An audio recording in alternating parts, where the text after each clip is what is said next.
오늘 아가서 8장 6절 7절 말씀 가지고 예수 안에 거할 때 임하는 십자가 사랑이라는 말씀으로 하나님의 말씀 선포하겠습니다.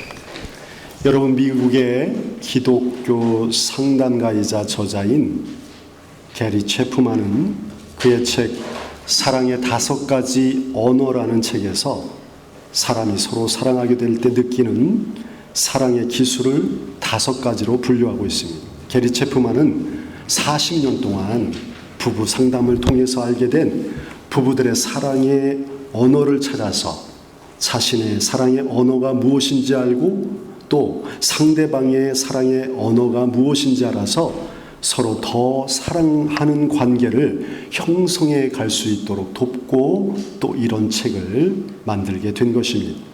그래서 그 5가지 사랑의 언어는 여기 앞에 나와 있는 것처럼 인정하는 말, 그리고 함께하는 시간, 선물, 섬김, 스킨십, 이렇게 5가지로 사랑의 언어를 분류하고 있습니다.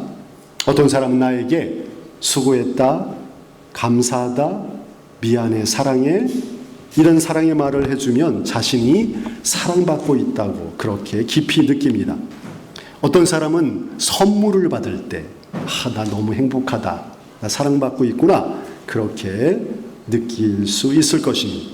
어떤 사람은 난 함께 있기만 하면 너무 행복해, 너랑 같이 있는 것만으로 너무 행복해, 이렇게 말하는 분도 계십니다.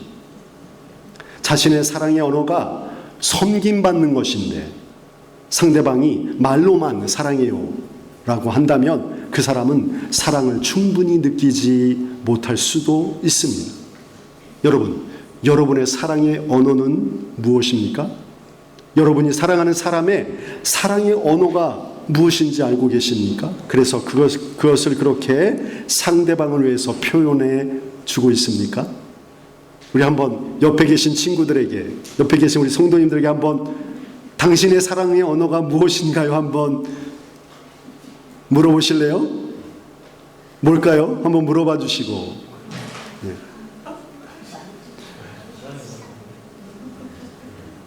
함께 하는 거라면 너무 지금 함께 있어서 편하고 그 다음에 인정하는 말이라면 지금 한마디만 해줘도 편한데 혹시 선물이 내 사랑의 언어다 그러면은 다음부터는 안 볼 것 같아요. 그죠? 네. 이렇게 우리 각자는 자신이 가진 사랑의 언어를 통해서 사랑받고 있다고 느끼고 또 특별히 부부 관계에서 상대방이 사랑의 언어가 무엇인지를 잘 살펴서 그 좋아하는 사랑의 언어를 내가 잘 표현하는 것이 부부 관계에서 너무나 중요하다고 생각합니다. 오늘 요한복음 15장에서, 오늘이 아니고 요한복음 15장에서 예수님과 우리 성도의 관계를 사랑하는 관계로 표현하고 있습니다. 9절 10절에 이렇게 말씀하고 있습니다. 아버지께서 나를 사랑하신 것 같이 나도 너희를 사랑하였으니 나의 사랑 안에 거하라. 내가 아버지의 계명을 지켜 그의 사랑 안에 거하는 것 같이 너희도 내 계명을 지키면 내 사랑 안에 거하리라. 이 말씀처럼 예수님을 믿는다는 것은 결국 예수님의 사랑 안에 거한다는 것을 의미합니다. 그것은 곧 예수님과 나의 관계가 사랑의 관계임을 말하는 것입니다. 여러분, 그렇다면 우리가 예수님과 사랑의 관계를 맺고 있다는 것을 어떻게 알 수 있죠?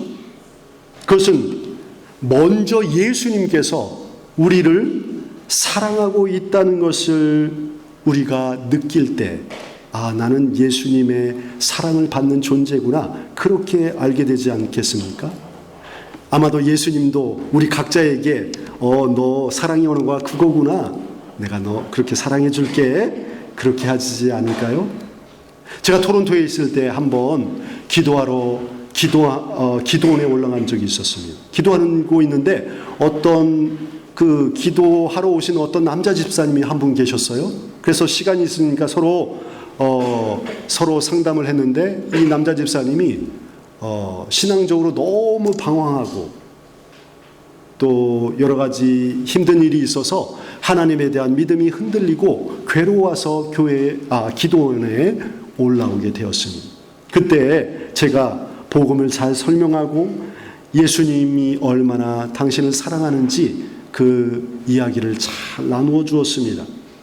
그때 제 마음 가운데 이렇게 집사님과 함께 얘기를 다 마치고 나는데 희한하게 기도원에 있어서 그런지 몰라도 갑자기 제 안에 그 마음으로 예수님이 저에게 말씀하시는 것이 너무나 크게 느껴졌어요. 그래서 야 경륜아, 너 이 방황하고 힘들어하는 영혼을 위해서 너 너무 잘 복음을 잘 설명해 주고 격려해 줘서 너무 고마워. 그게 너무 저에게 와닿는 거예요. 그러니까 그 격려의 말 때문에 막 그냥 눈물이 막 갑자기 그냥 한없이 쏟아지는 거예요. 이렇게 경험적으로 뿐만 아니라 우리가 가진 이 하나님의 말씀인 성경을 통해서도 하나님은 우리에게 끊임없이 두려워하지 말라, 놀라지 말라, 내가 너와 함께함이라 끊임없이 우리에게 사랑의 언어를 말씀하고 계십니다. 또 예수님은 우리와 항상 함께 계십니다. 예수님께서 부활하시면서 제자들에게 이렇게 말씀하셨습니다. 마태복음 28장 18절에서 20절 말씀입니다. 우리 함께 같이 읽어볼까요? 시작. 하늘과 땅의 모든 권세를 내게 주셨으니 그러므로 너희는 가서 모든 민족을 제자로 삼아 아버지와 아들과 성령의 이름으로 세례를 베풀고 내가 너희에게 분부한 모든 것을 가르쳐 지키게 하라. 볼지어다 내가 세상 끝날까지 너희와 항상 함께 있으리라. 아멘. 이렇게 예수님은 우리와 영원히 함께 하시겠다고 약속하셨습니다. 항상이라는 말은 무엇입니까? 100%잖아요. 우리 가운데 사랑하는 사람이 내 옆에 항상 있었으면 좋겠다 하시는 분이 사랑의 언어라면 우리 예수님은 우리와 영원히 함께 하셔서 사랑해 주고 계십니다. 또 예수님은 우리에게 가장 좋은 것을 주시는 분이십니다. 무엇보다도 영원한 생명을 우리에게 주셨습니다. 또한 우리의 필요를 다 채워주십니다. 마태복음 7장 7절에서 11절은 이렇게 하나님이 좋은 것으로 모든 것을 채우신 분이시라는 것을 말씀하고 있습니다. 예수님께서 말씀하십니다. 구하라 그리하면 너희에게 주실 것이요 찾으라 그러면 찾아낼 것이요 문을 두드리라 그리하면 너희에게 열릴 것이니 구하는 이마다 받을 것이요 찾는 이는 찾아낼 것이요 두드리는 이는 열릴 것이니라. 너희 중에 누가 아들이 떡을 달라는데 돌을 주며 생선을 달라는데 뱀을 줄 사람이 있겠느냐. 너희가 악한 자라도 좋은 것으로 자식에게 줄 알거든 하물며 하늘에 계신 너희 아버지께서 구하는 자에게 좋은 것으로 주시지 않겠느냐. 선물이 내게 사랑의 언어라면 우리 예수님께 항상 구하십시오. 그러면 여러분에게 가장 좋은 선물을 주실 것입니다. 그리고 예수님은 우리를 죽기까지 섬기기 위해서 오셨습니다. 예수님은 높임을 받으러 오신 분이 아닙니다. 우리를 이용해서 자신의 나라를 세우려고 오신 분도 아니십니다. 반대로 자신의 목숨을 우리를 위해 바치고 자신의 모든 것을 포기하고 종처럼 섬기기 위해 이 세상에 오신 분이십니다. 그래서 마가복음 10장 45절은 이렇게 말씀합니다. 인자가 온 것은 섬김을 받으려 함이 아니요 도리어 섬기려 하고 자기 목숨을 많은 사람의 대속물로 주려 함이니라. 이처럼 예수님은 우리 모두가 필요로 하는 사랑의 언어를 다 가지고 계셔서 우리를 위해 아낌없이 사랑하시고 자신을 십자가에 내어주셨습니다. 십자가에서 우리를 위해 죽으실 때에 자신의 모든 사랑을 아낌없이 부어주셨습니다. 자신의 생명도 아까워하지 않는 그 사랑을 십자가에서 나타내 주셨습니다. 온 인류의 죄악을 모두 다 지시고 죽으신 그 사랑이 십자가에 그대로 드러나 있습니다. 아무리 악한 죄인도, 아무리 세상이 손가락하는 악인일지라도 예수님은 그 사람을 위해서 십자가에서 고난당하시고 그 사랑을 보여주셨습니다. 여러분은 그 십자가에서 예수님의 사랑의 언어를 발견할 수 있으십니까? 여러분, 우리가 예수님의 사랑을 알게 되었다면 그것은 하나님의 전적인 사랑과 은혜와 자비 때문입니다. 하나님이 우리를 선택해 주셨기 때문에, 하나님께서 우리에게 그 사랑을 보여주셨기 때문에 우리가 예수님의 사랑을 알게 된 것입니다. 그래서 요한일서 4장 9절 10절은 이렇게 말씀합니다. 우리 함께 읽어볼까요? 시작. 하나님의 사랑이 우리에게 이렇게 나타난 바 되었으니 하나님이 자기의 독생자를 세상에 보내심은 그로 말미암아 우리를 살리려 하심이라.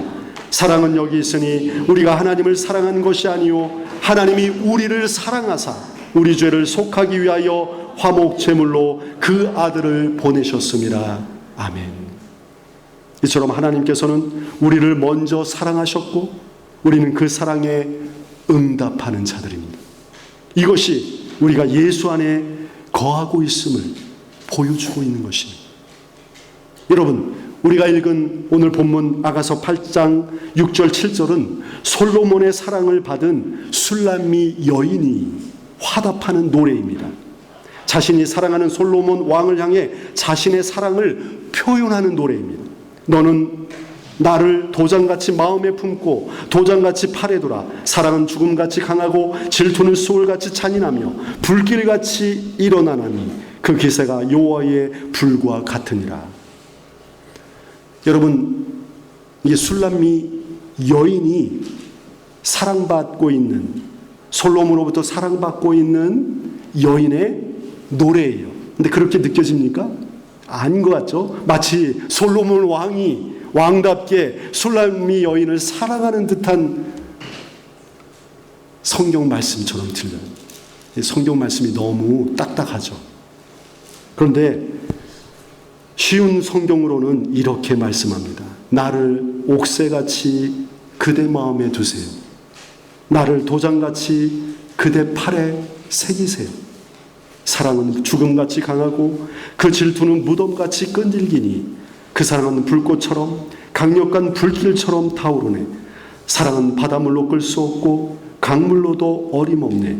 자기 재산을 전부 들여 사랑을 구한들 멸시만 잔뜩 받을 것 아닌가.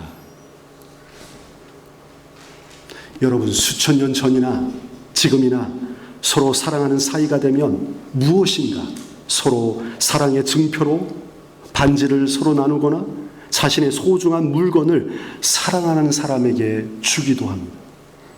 이 술람미 여인도 사랑하는 솔로몬 왕에게 이렇게 말합니다. 나를 옥새같이 그대 마음에 두세요. 나를 도장처럼 그대 팔에 새기세요. 사랑하는 사람의 마음에 자신이 옥새처럼 도장처럼 새겨지기를 바라는 것은 사랑하는 사람의 당연한 요구요 사랑의 표현입니다. 그리고 자신의 사랑은 이 세상 그 무엇과도 비교할 수 없는 진정한 사랑임을 노래하고 있습니다.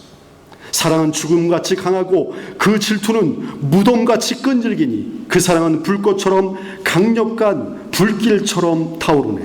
사랑은 바닷물로 끌 수 없고 강물로도 어림없네. 자기 재산을 전부 들여 사랑을 구한들 멸시만 잔뜩 받을 것 아닌가. 여러분, 이 말씀은 본래 남녀의 사랑을 노래한 것이지만 성경 전체의 흐름 속에서 예수님과 우리들, 그의 백성들의 사랑을 보여주는 그림으로 볼 수 있습니다. 여러분, 이 술람미 여인이 노래하는 그 사랑으로 예수님을 사랑하고 있습니다. 예수님을 향한 나의 사랑이 예수님의 마음에 옥새처럼 도장처럼 새겨지기를 정말 원하고 있습니까? 1722년 모라비안인들이 지금 벌써 올리시면 안 되는데 집사님 너무 빠릅니다. 모라비안이라는 기독교의 무리들이 독일의 부유한 백작 진젠도르프 영지에 정착하게 되었습니다. 그 당시 모라비안 교도들은 자신들의 신앙적 신념을 지키기 위해서 핍박을 많이 받았습니다. 그래서 이리저리 떠돌아다니는 신세가 되었습니다. 그런데 깊은 신앙을 가지고 있던 진젠도르프 백작이 이 영주다 보니까 정말 끝도 없는 땅을 가지고 있었어요. 그래서 그 자신의 넓은 땅을 모라비안 교도들이 정착하며 그들의 신앙을 지킬 수 있도록 도와주었고, 결국 진젠도르프 백작은 이 모라비안 교도의 대표가 되었습니다. 그러나 시간이 지나면서 이 공동체는 갈등과 오해로 분열되기 시작했습니다. 그러던 중에 1727년에 이르러 공동체에 회개하는 일들이 일어나기 시작했습니다. 그리고 1727년 8월 13일에 진젠도르프가 성찬 예배를 인도하는 중에 그 자리에 성령님께서 강력하게 역사하게 되었습니다. 오순절 성령 강림의 역사처럼 이들에게 강력한 성령의 역사가 일어나게 되었습니다. 이 성령의 역사는 단순한 체험이나 기적이 일어나는 것을 넘어서 예수님과 인격적인 사랑의 관계를 가장 귀하게 여기는 놀라운 열매로 나타났습니다. 그래서 예수님의 인격적인 사랑의 관계를 깊이 경험한 이 모라비안 교도들은 이때부터 온 세계 열방을 향해서 선교하기 시작했고, 그때부터 하루 24시간을 1시간씩 릴레이로 기도하기 시작하는 기도 사역을 시작했습니다. 그때부터 100년이 넘게 이 모라비안 교도들이 1시간도 빠짐없이 24시간 100년을 넘게 기도했습니다. 예수님의 사랑의 관계가 선교와 기도로 드러나게 된 것입니다. 갈등과 분열로 상처와 고통이 가득했던 공동체가 예수님과의 관계 회복과 사랑의 교제를 통해서 God's happy people, 하나님의 행복한 사람들이라는 칭찬을 받을 정도로 완전히 변화되었습니다. 그러던 중에 조한과 데이빗이라는 지도자들이 있었습니다. 이들은 젊은 청년들이었습니다. 이들은 지금의 카브리의 섬에 아프리카에서 팔린 수많은 노예들이 고통당하고 있다는 소식을 듣게 되었습니다. 그래서 조한과 데이빗은 이 소식을 듣고 그곳에 복음을 전하기 위해 선교사로 지원하게 되었습니다. 그런데 문제는 그곳은 오직 노예만 들어갈 수 있는 섬이었다는 것입니다.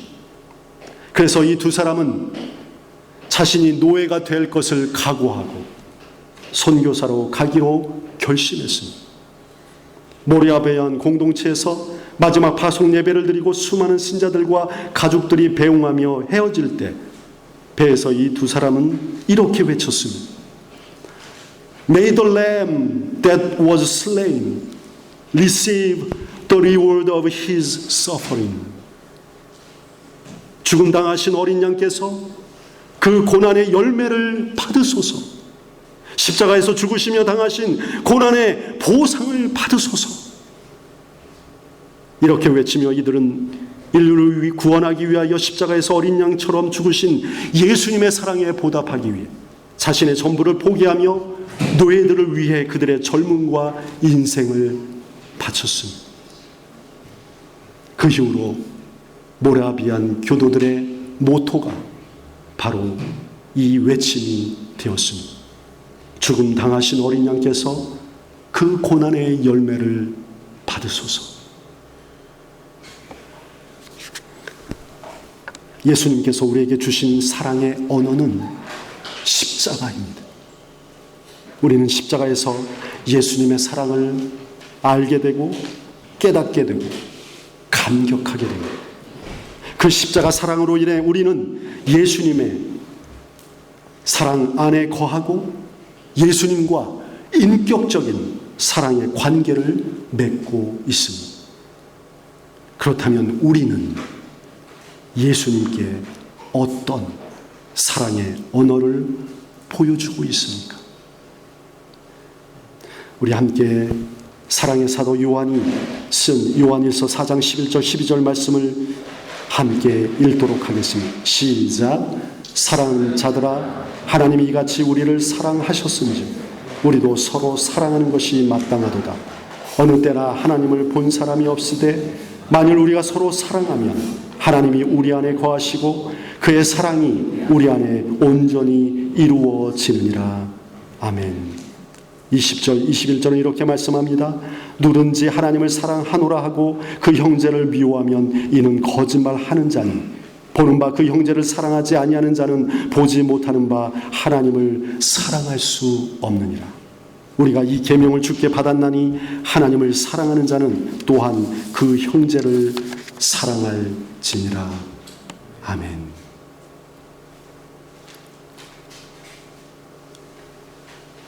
이것이 예수님께 드릴 수 있는 우리의 최고의 사랑의 언어입니다. 여러분, 사랑은 감정이 아닙니다. 사랑은 삶으로 드려지는 복음입니다. 여러분, 이번 한 주간 단 한 사람이라도, 때로는 용서하기 어려운 사람일지라도, 외면했던 사람일지라도 사랑해 보십시오. 그때 하나님의 사랑이, 예수님의 십자가의 사랑이 우리를 통해 드러나게 될 것입니다. 이 사랑으로 우리의 삶이 예수님의 마음에 도장처럼 새겨지는 놀라운 은혜가 있기를 예수님의 이름으로 축원합니다.